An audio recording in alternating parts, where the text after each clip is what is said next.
ओ भाई साहब, मजा करता हूँ मैं। पूरा सस्पेंशन ब्रिज क्रॉस करते करते हम एक अरे भाई ओ भाई, गांव के दिया वो। ये इतना ज्यादा ब्यूटीफुल है, मतलब यहाँ से तो इतना छोटा दिख रहा है, ऊपर से क्या व्यू आता होगा।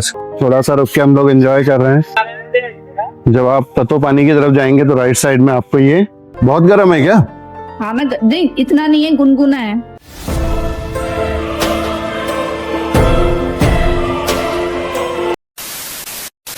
कहते हैं कुछ सफर सिर्फ एक जगह तक पहुंचने के लिए नहीं होते, वो जिंदगी भर याद रह जाने वाली कहानी बन जाते हैं। आज का सफर हमें एक ऐसी जगह ले जाने वाला है जहां पहुंचना जितना मुश्किल है उतना ही खूबसूरत है वहां तक का हर पल। आगे क्या मिलेगा हमें भी नहीं पता, लेकिन इतना जरूर पता है कि हर मोड़ एक नया नजारा दिखाएगा, हर पहाड़ एक नई कहानी सुनाएगा और ये सफर डेस्टिनेशन से कहीं ज्यादा खूबसूरत होने वाला है। तो बस दोस्तों, सीट बेल्ट बांध लीजिए और चलिए हमारे साथ इस अनफॉरगेटेबल हिमालयन रोड ट्रिप पर, पोखरा से मुक्तिनाथ। गुड मॉर्निंग फ्रेंड्स, आज का दिन हमारे नेपाल रोड ट्रिप का सबसे एक्साइटिंग दिन होने वाला है, क्योंकि आज हम निकल रहे हैं मुक्तिनाथ धाम की तरफ। दोस्तों, इस सफर में हमें मिलेंगे breathtaking Himalayan views, adventurous mountain roads और बहुत सारे अनफॉरगेटेबल एक्सपीरियंसेस। तो चलिए दोस्तों, बिना किसी देरी के शुरू करते हैं हमारा पोखरा टू मुक्तिनाथ का सफर। रास्ते में वो मार्फा जंक्शन रन है तो उसमें रन तो फूल है ऊपर से आप जितना ऊपर गए उतने तो बारिश की वजह से खराब हो गया। नहीं, बारिश इतना नहीं होता। इधर जितना बड़ा हो गया ना उधर उतना बड़ा नहीं है। तो दोस्तों, हमने फाइनली पोखरा के इस ब्यूटीफुल होटल से चेकआउट कर लिया है। अगर आप भी कभी पोखरा आए तो हम इस होटल को जरूर रिकमेंड करेंगे और इस होटल की सारी डिटेल्स हम डिस्क्रिप्शन में दे देंगे, आप लोग चेक कर लेना। अब बिना टाइम वेस्ट किए चलिए जल्दी से अपना लगेज गाड़ी में रखते हैं और मुक्तिनाथ के इस एक्साइटिंग सफर की शुरुआत करते हैं।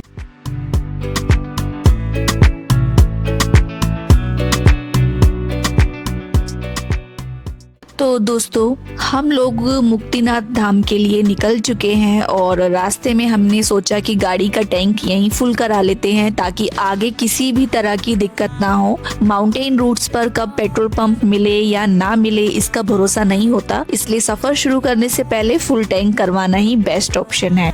तो दोस्तों, हमने गाड़ी का टैंक फुल करा लिया है।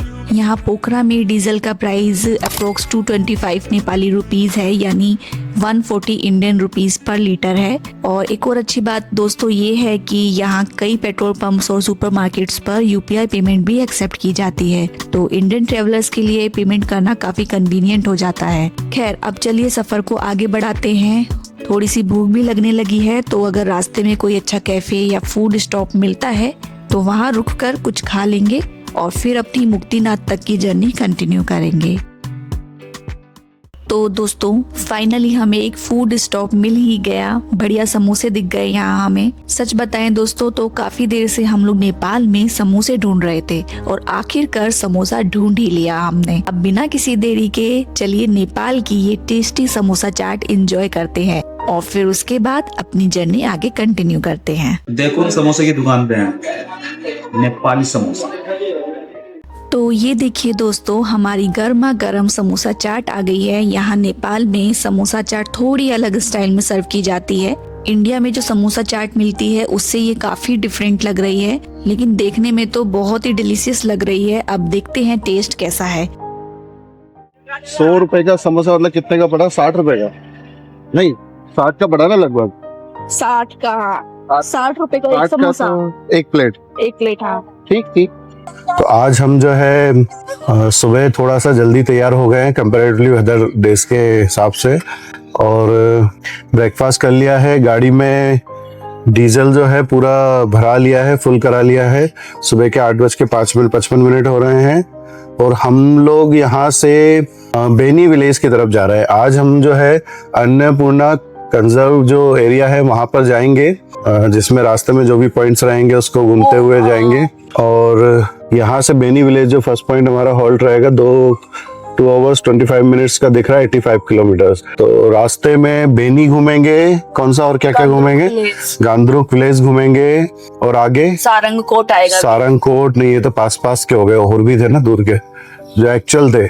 बेनी, तत्तोपानी है ना, तत्तोपानी के बाद जॉमसन, मारफा क्या था, मरफा, और उसके बाद जो है जॉमसन। तो आज स्टे हो सकता है हम जॉमसन में करें। निकल तो गए हैं टाइमली 9 बजे के आसपास हम लोग, और नाश्ता वगैरह भी सारा कंप्लीट होकर आगे देखते हैं कैसा रहता है, रास्ता कैसा है। कल किसी का देखा तो था कि रास्ता जो है वो थोड़ा बिगड़ गया है, मुक्तिनाथ का जो रास्ता है वो थोड़ा खराब है। पर देखिए कितनी ब्यूटीफुल सी रिवर यहाँ पे बह रही है, जो हमारा वो व्हाइट कलर का पानी है इसका, है ना, सेती रिवर का। इसी पे ही तो वो था, वो जो कल देखा था, लाइमस्टोन की वजह से है। लाइमस्टोन की वजह से व्हाइट पानी, और सीधा ये वही हिमालय से ही आ रहा है ना, ये भी ब्यूटीफुल है। कल भी वो बह रहा था, पहले मुझे लगा कि पानी कहीं का यूज्ड पानी है ऐसा कुछ है, पर वो जो एक्चुअल में व्हाइट पानी है। पोखरा, बेनी, जॉमसोन हम जाएंगे, रास्ता बताएंगे कैसा है। ऑफरोडिंग और टफ तो टेरेन है थोड़ा सा, क्योंकि 80 किलोमीटर के 2.5 घंटे तो ये ठीक दिखा रहा है, यहाँ तो इतना बुरा नहीं होगा। आगे हो सकता है थोड़ा टफ रहा है, क्योंकि मुक्तिनाथ तरफ जाते हैं ना, वहां का तो टफ है, थोड़ा सा खराब रास्ता है। BYD की बहुत गाड़ियां दिख रही है, चाइना की। अभी टेस्ला को पीछे कर दिया उसने। BYD भी महंगी है, टेस्ला की कंपैरिजन नहीं है, हो सकता है टेस्ला से कम हो, हाँ कम होगी, पर है करोड़ों में अच्छी खासी महंगी गाड़ियाँ। तो फ्रेंड्स, हमारा मुक्तिनाथ तक का सफर ऑफिशियली शुरू हो चुका है, और जरा रास्ते के इन नज़ारों को देखिए। चारों तरफ हरियाली, ऊंचे पहाड़ और नेचर की इतनी खूबसूरती कि नजर ही नहीं हटती। हर मोड़ के बाद एक नया व्यू हमारा इंतजार कर रहा है, और जितना हम आगे बढ़ रहे हैं ये सफर उतना ही यादगार बनता जा रहा है। रोड भी काफी स्मूथ है, इसलिए ड्राइव का अपना ही मजा आ रहा है। कभी पहाड़ों की बीच से गुजरता है तो कभी नदी हमारे साथ साथ चलती है। हर कुछ देर बाद ऐसा व्यू मिलता है कि दिल करता है बस गाड़ी रोककर कुछ देर नेचर को ही देखते रहें। दोस्तों, अगर आप भी नेपाल रोड ट्रिप प्लान कर रहे हैं तो हमारी नेपाल एक्सपीडिशन 2026 की वीडियोस बिल्कुल मिस मत कीजिएगा, क्योंकि इस सीरीज में हम आपके साथ हर route, travel tips, hotel stays, food stops और हिडन जेम्स शेयर कर रहे हैं, ताकि आपकी नेपाल ट्रिप और भी आसान और मेमोरेबल बन सके। तो दोस्तों, अभी हम लोग थोड़ी देर के लिए यहाँ रुक गए हैं ताकि थोड़ा रेस्ट कर सके। सुबह से लगातार ड्राइविंग कर रहे हैं तो बीच बीच में ब्रेक लेना भी जरूरी होता है। और सच कहें दोस्तों, इतनी खूबसूरत व्यूज को देखकर बिना रुके आगे बढ़ना भी मुश्किल है। चारों तरफ पहाड़, हरियाली और नेचर की शांति, बस कुछ पल यहीं रुककर इस खूबसूरती को महसूस करने का मन कर गया। देखिए दोस्तों, हमें रास्ते में एक लोकल आंटी मिली जिनसे हमने ये फ्रूट खरीदा है। सच कहें तो हमें इसका नाम नहीं पता। अगर आप लोग जानते हैं कि इस फ्रूट को क्या कहते हैं तो कमेंट्स में जरूर बताइएगा। टेस्ट की बात करें तो ये थोड़ा खट्टा मीठा है और काफी रिफ्रेशिंग भी लग रहा है, देखने में बहुत सुंदर लग रहा था, तो इसलिए हमने वो आंटी से परचेज कर लिया। तो आप लोगों को अगर इसका नाम पता है तो कमेंट्स में जरूर बताइएगा।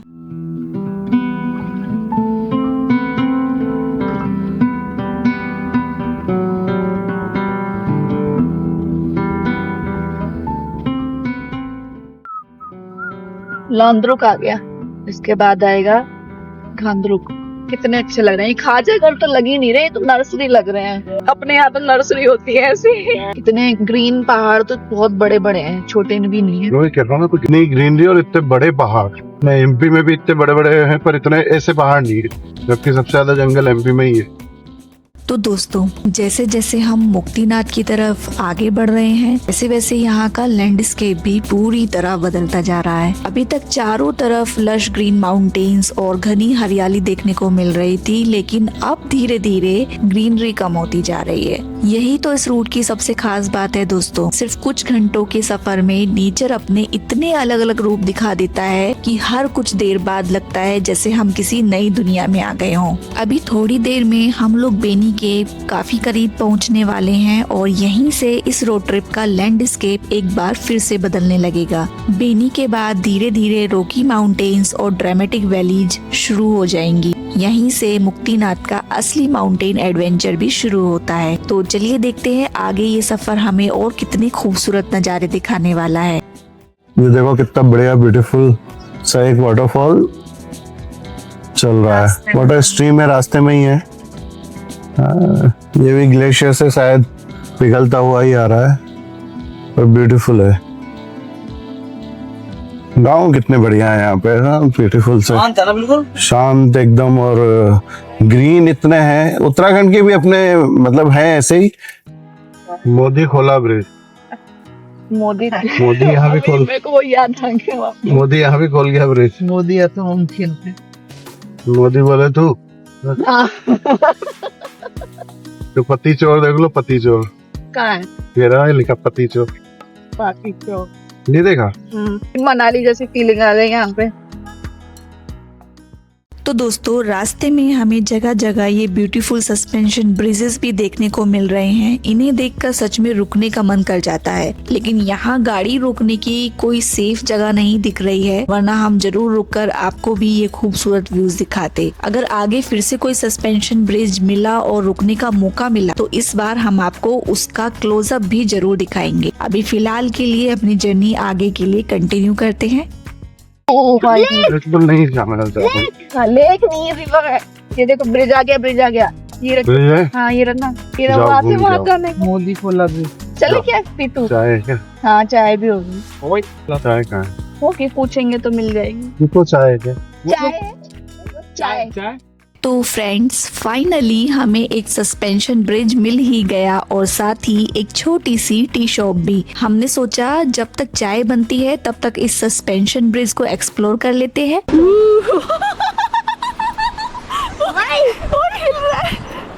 जा सकते हैं ना? पूछना, जा तो सकते हैं ना आगे? सच बताए दोस्तों ये ब्रिज देखने में जितना खूबसूरत लग रहा है उतना ही एक्साइटिंग इस पर चलना भी है। चारों तरफ पहाड़, नीचे बहती नदी और ठंडी हवा। यहाँ का एटमॉस्फेयर वाकई कमाल का है। तो चलिए आपको भी लेकर चलते हैं इस ब्यूटीफुल सस्पेंशन ब्रिज की सैर पर। ये क्या? नहीं उछलना नहीं है, बस धीरे धीरे चलो, ठीक है?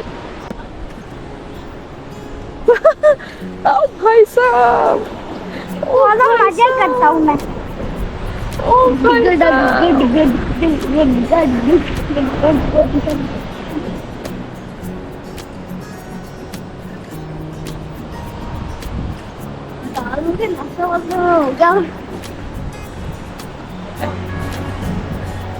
चलो निकल आ रहे हैं।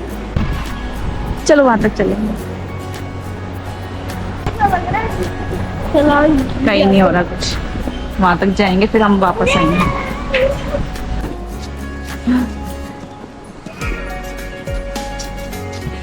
ये आगे आगे हम अब वापस चलेंगे यहाँ से। तो देखा दोस्तों आपने, पूरा सस्पेंशन ब्रिज क्रॉस करते करते हम एक गांव में पहुंच गए थे। और ये सस्पेंशन ब्रिजेस यहाँ के लोकल लोगों के लिए बहुत इम्पोर्टेंट होते हैं। इनकी मदद से उन्हें नदी क्रॉस करने के लिए लंबा चक्कर नहीं लगाना पड़ता और वो आसानी से रोड तक पहुंच जाते हैं। इससे उनका डेली ट्रेवल काफी कन्वीनियंट हो जाता है। तो ये सस्पेंशन ब्रिज इसीलिए यहाँ पर बनाए गए हैं। और सच बताए दोस्तों इस ब्रिज पर चलने का एक्सपीरियंस भी बहुत ही मस्त था। नीचे बहती नदी, चारों तरफ पहाड़ और ब्रिज का हल्का सा हिलना, पूरा एक्सपीरियंस यादगार बन गया। तो चलिए अब अपनी आगे की जर्नी कंटिन्यू करते हैं।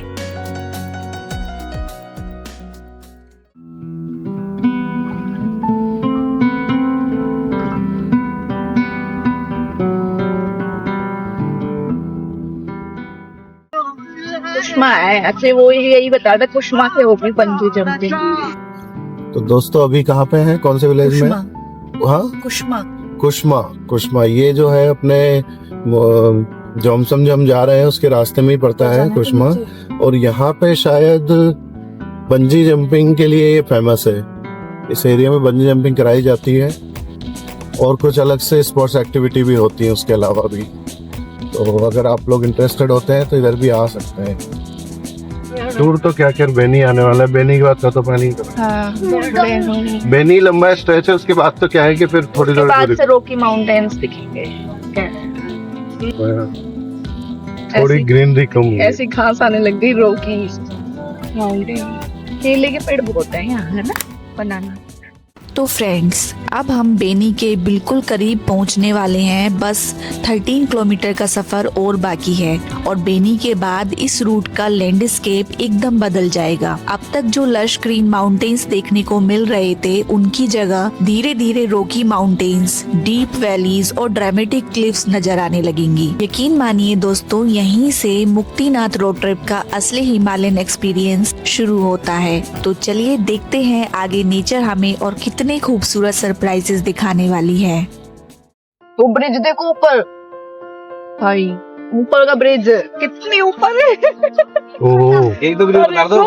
क्या जबरदस्त लग रहा है तो। अरे भाई ओ भाई गांव के दिया वो। मामू क्या है ऊपर देख ब्रिज, जबरदस्त ब्रिज लग क्या रहा है। भाई साहब बड़ा बॉल कि कहाँ से स्टार्ट हो रहा है कहाँ से खत्म हो रहा है। फ्रेंड्स, अभी हम लोग बेनी की तरफ जा रहे थे और रास्ते में देखो एक बड़ी सुंदर सी चीज आई है, हम आपको दिखाते हैं ना। ये देखिए, ये आपको एक तार सा कुछ दिख रहा है, ये एक्चुअल में पूरा एक ब्रिज है। देखिए कितना सुंदर ब्रिज है ये।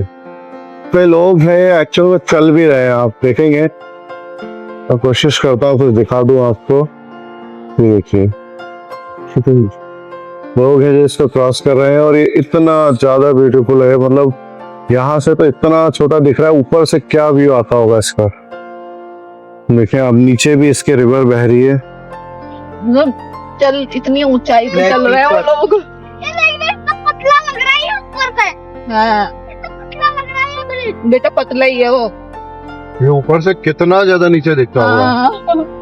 उनका कुछ गिर जाता होगा सामान, फिर कैसे लाते होंगे बाई चांस गिर गया, पेचकस वगैरह। बस गिर गया तो नहीं आएगा वो। तो देखा फ्रेंड्स, कितनी जबरदस्त हाइट थी उस सस्पेंशन ब्रिज की, और सिर्फ ऊंचा ही नहीं, काफी लॉन्ग भी था। नीचे बहती काली गंडकी रिवर और उसके ऊपर बना हुआ ये ब्यूटीफुल सस्पेंशन ब्रिज, दोनों का कॉम्बिनेशन एकदम परफेक्ट था। सच बताएं दोस्तों, ऐसा ब्रेथ टेकिंग नजारा हमने पहली बार देखा है। ये उन मोमेंट्स में से एक था जो कैमरे में तो कैप्चर हो जाता है, लेकिन असली एहसास सिर्फ वहाँ खड़े होकर ही महसूस किया जा सकता है। खैर चलिए अब आगे चलते हैं, क्योंकि आगे आने वाला है बेनी शहर, जहाँ से ये लैंडस्केप पूरी चेंज हो जाएगी।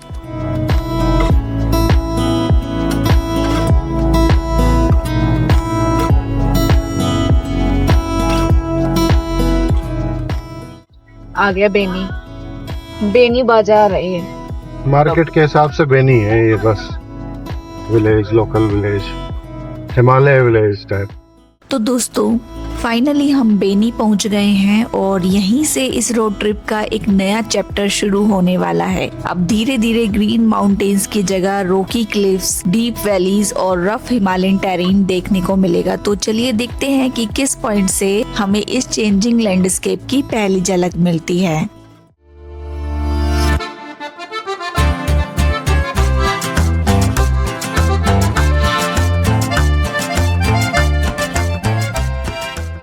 स्नो पीक क्या दिखती है वो फर्स्ट पीछे? वो दिखी इतनी देर बाद। वही। ओरी हां कोई नहीं दिख रही है, दिख रही है। नो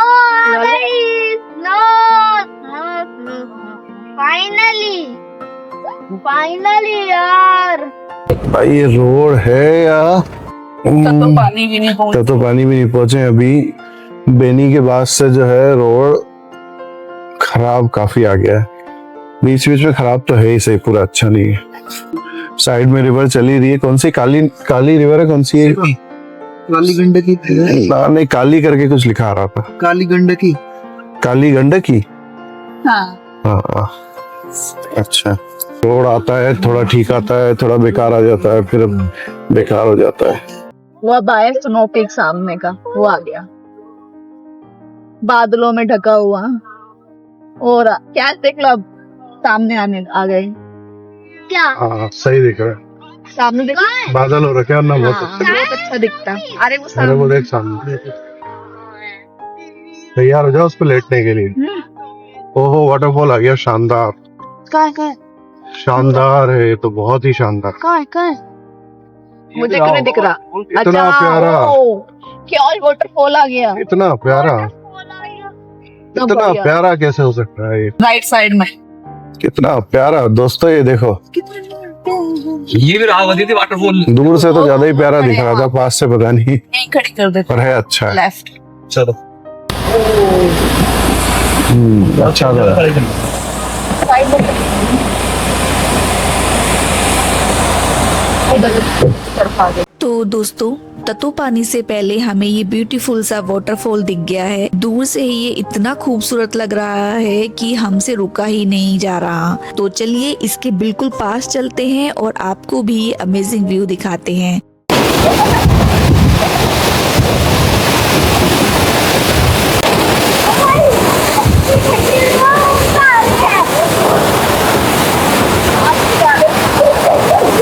ये हरकत है। दोस्तों अभी बेनी विलेज के पास में के वाटरफॉल आया है और वाटरफॉल अच्छा है, ब्यूटीफुल है। थोड़ा सा रुक के हम लोग एंजॉय कर रहे हैं। जब आप तत्तोपानी की तरफ जाएंगे तो राइट साइड में आपको ये वाटरफॉल पड़ेगा। दोस्तों अभी क्या है कि जगह तो सुंदर है, आपको दिखाई हमने जैसा कि, पर क्या है मौसम उतना ठीक नहीं है। मौसम हमें गर्मी के हिसाब से चल रहा है, 31-32 का टेम्परेचर है। हम एक्सपेक्ट कर रहे थे कि पूरा इतना पहाड़ों के बीच में हिली एरिया में आने के बाद जो टेम्परेचर है 15-16-18 के आसपास रहेगा।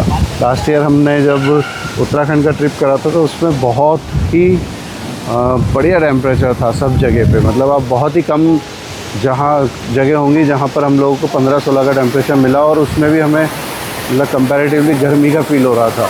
और यहाँ पे जो 30-32 के आसपास टेम्परेचर चल रहा है अभी तक। तो अब ऊपर तत्तोपानी तक भी ऐसा सुना है कि वहाँ तक भी टेम्परेचर ऐसे ही रहेगा। उसके बाद टेम्परेचर जो है थोड़ा सा ठीक होगा।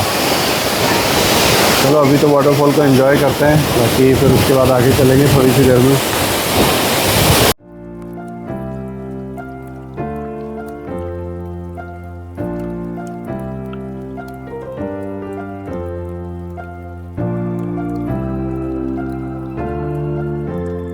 दोस्तों अभी बस चलते हैं, आगे भी जाना है, देखते हैं आगे कैसा है।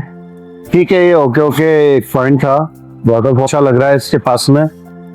बाकी आगे जाकर हम लोग और पॉइंट जो है तत्तोपानी पहुंचते हैं। तत्तोपानी में देखते हैं क्या है कैसा है। वहाँ भी तो हॉट स्प्रिंग हम लोग देखेंगे। तो दोस्तों चलिए अब सफर को आगे बढ़ाते हैं। अगला स्टॉप है तत्तोपानी हॉट स्प्रिंग, जो इस रूट का एक काफी फेमस और इंटरेस्टिंग पॉइंट है। लेकिन उससे पहले इतनी खूबसूरत लोकेशन पर कुछ फोटोज तो बनती है ना। तो चलिए जल्दी से कुछ पिक्चर्स क्लिक कर लेते हैं और फिर चलते हैं तत्तोपानी की तरफ।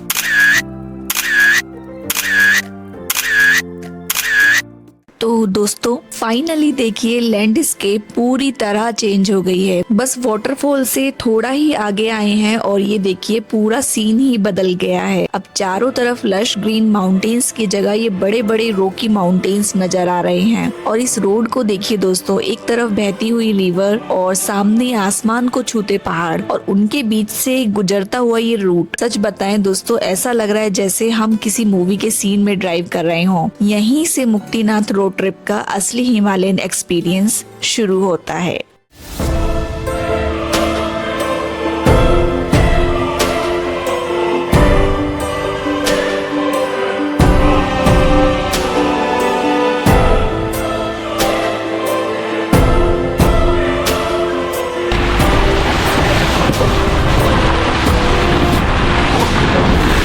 दोस्तों यहीं से शुरू होता है मुक्तिनाथ का असली रूट। रोड्स पर बहुत कीचड़ है, जिस वजह से देखकर केयरफुल होकर ड्राइव करनी पड़ रही है। लेकिन व्यू को जब देखते हैं ना तो डर थोड़ा कम हो जाता है। शायद इसीलिए कहते हैं कि मुक्तिनाथ की मंजिल जितनी खूबसूरत है उससे कहीं ज्यादा यादगार उस तक का सफर है।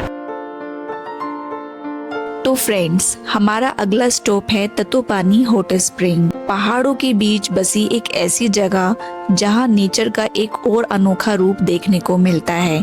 तो चलिए देखते हैं कि इस हॉट स्प्रिंग को इतना स्पेशल क्या बनाता है। तो दोस्तों अभी हम जो है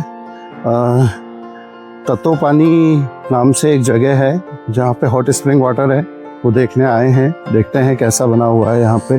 हॉट स्प्रिंग हमने हमारी लद्दाख सीरीज में भी आपको दिखाया था कैसा बना हुआ था। लद्दाख नहीं, उत्तराखंड सीरीज में। हॉट स्प्रिंग हमने आपको उत्तराखंड वाली सीरीज में भी दिखाया था, जो कि जोशीमठ के आगे कहीं था। अब तपोवन जगह जो थी। अभी हम आपको जो है नेपाल का हॉट स्प्रिंग वाटर दिखाते हैं कैसा ये बना हुआ है। बहुत गर्म है क्या? हाँ मैं नहीं, इतना नहीं है, गुनगुना है। क्या असली गर्म तो यहाँ से आ रहा होगा ये? देखना। देखा आपने? हाँ, बहुत गर्म है। तो दोस्तों आपको बता दें कि नेपाली लैंग्वेज में तत्तोपानी का मतलब ही होता है गर्म पानी। यहाँ का गर्म पानी जमीन के अंदर से निकलने वाले नेचुरल जियोथर्मल सोर्स से आता है। और सबसे खास बात ये है कि यहाँ का पानी हमेशा नेचुरली गर्म रहता है और इसमें सल्फर के साथ कई तरह के मिनरल्स भी पाए जाते हैं। इसी वजह से हर साल हजारों ट्रेवलर्स यहाँ आते हैं और इस हॉट स्प्रिंग में नहाकर अपनी बॉडी को रिलैक्स करते हैं। लोकल लोगों का मानना है कि इस पानी से मसल्स की स्टिफनेस, जॉइंट्स के पेन और कुछ स्किन प्रॉब्लम्स में भी राहत मिल सकती है। और इसी वजह से तत्तोपानी हॉट स्प्रिंग को नेचुरल हॉस्पिटल भी कहा जाता है।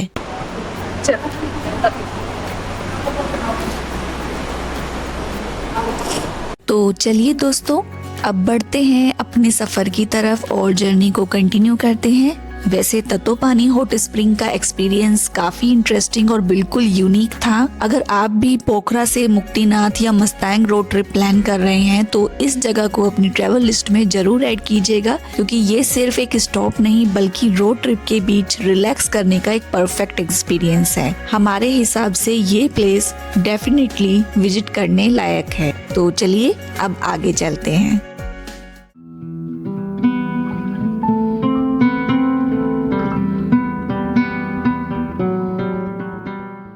ये है, हार्दिक स्वागत है। यहाँ भी है। अरे यहाँ भी अलग ये भी कुंड है। इधर जगह जगह बने हुए हैं, लगता है। इतना फेमस नेचुरल स्प्रिंग है। अभी तो कोई ऐसा है भी नहीं, नहा लेते। अभी हमने तत्तोपानी हॉट वाटर स्प्रिंग को क्रॉस करा, जो कि दो थे। एक पहले भी आया था, फिर पीछे दोबारा थोड़ी देर बाद फिर आया। वो भी अच्छा पॉइंट था, अच्छा बना हुआ था, रेस्टोरेंट्स वगैरह काफी कुछ थे। पर हम लोग जो है अभी आगे जा रहे हैं। कहाँ जा रहे हैं? घासा कोई जगह है जो चैट जीपीटी हमें सजेस्ट कर रहा है। 15-14 किलोमीटर यहाँ से है। तो फ्रेंड्स इसी के साथ आज के व्लॉग को यहीं एंड करते हैं। पोखरा से लेकर तत्तोपानी तक का ये सफर वाकई बहुत ही यादगार था, लेकिन असली एडवेंचर अभी बाकी है। अगले व्लॉग में स्टार्ट होंगे और भी challenging breathtaking mountain routes. अगर आपको ये सफर पसंद आया हो तो वीडियो को लाइक जरूर कीजिएगा दोस्तों, और अपने दोस्तों के साथ शेयर भी कीजिएगा। और अगर आप हमारे चैनल पर नए हैं तो सब्सक्राइब करना बिल्कुल मत भूलिएगा। मिलते हैं अगले व्लॉग में, तब तक के लिए take care and thanks for watching.